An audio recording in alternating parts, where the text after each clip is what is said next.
Assalamualaikum warahmatullahi wabarakatuh. Saya Indira Wahyu Arianti. Di sini saya akan menjelaskan tentang makalah PHP untuk mata kuliah pemrograman website. Yang pertama di sini ada pengertian PHP. Jadi PHP adalah salah satu bahasa pemrograman yang wajib dipelajari dalam hal pengembangan website. Karena PHP adalah bagian yang dapat membuat website Anda menjadi lebih dinamis, tidak hanya itu, PHP merupakan salah satu bahasa pemrograman yang dapat berinteraksi langsung dengan database. PHP adalah singkatan dari Recursive untuk PHP Hypertext Preprocessor, yaitu bahasa pemrograman yang digunakan secara luas untuk penanganan, pembuatan, dan pengembangan situs website, dan bisa digunakan bersamaan dengan HTML. PHP adalah bagian dari bahasa script, seperti JavaScript dan Python. Mengutip modul dasar-dasar PHP dari dinus.ac.id, PHP merupakan bahasa script yang dijalankan pada sisi server SSS, atau server side scripting, database yang didukung PHP antara lain MySQL, Informix, Oracle, Sybase, Solid, PostgreSQL, Generic ODBC, PHP adalah software open source berbasis untuk diunduh dan digunakan.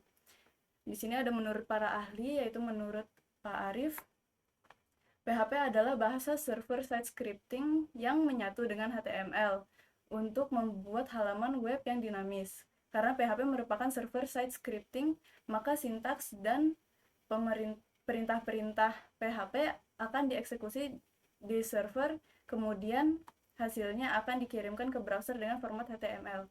Dengan demikian, kode pemrograman yang ditulis dalam PHP tidak dapat terlihat oleh user, sehingga keamanan halaman web lebih terjamin. PHP dirancang untuk membuat halaman web yang dinamis, yaitu halaman web yang dapat membentuk suatu tampilan berdasarkan permintaan terkini, seperti menampilkan isi basis data ke halaman web.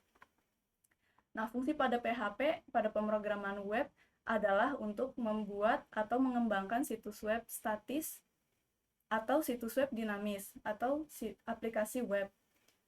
Walaupun sebenarnya bukan hanya PHP bahasa pemrograman yang bisa digunakan untuk membuat website, PHP digunakan karena untuk membuat website dinamis bisa digunakan untuk menyimpan data ke dalam database, membuat halaman yang dapat berubah-ubah sesuai dengan input user, memproses font, dan lain-lain. Dalam pembuatan file PHP dapat digabung menggunakan tag HTML, dan ketika tanpa menggunakan tag HTML adapun disebut file PHP murni.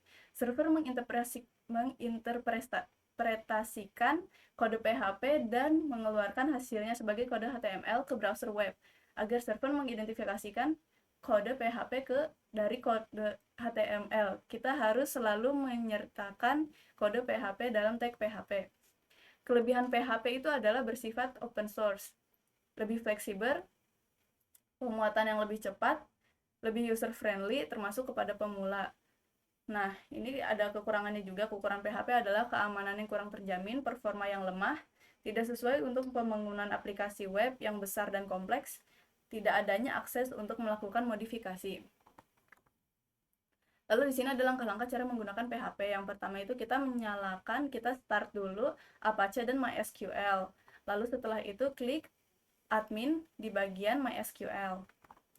Nah, lalu setelah itu kita membuat database di PHP MyAdmin dengan mengklik new.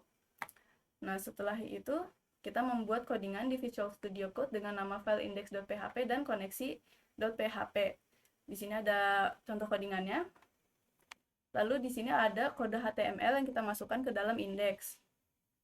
Nah, lalu setelah yang di atas berhasil, akan muncul tampilan seperti ini, yang kita akses codingannya di dalam localhost nama folder index.php. Sekian dari presentasi saya. Wassalamualaikum warahmatullahi wabarakatuh. Terima kasih.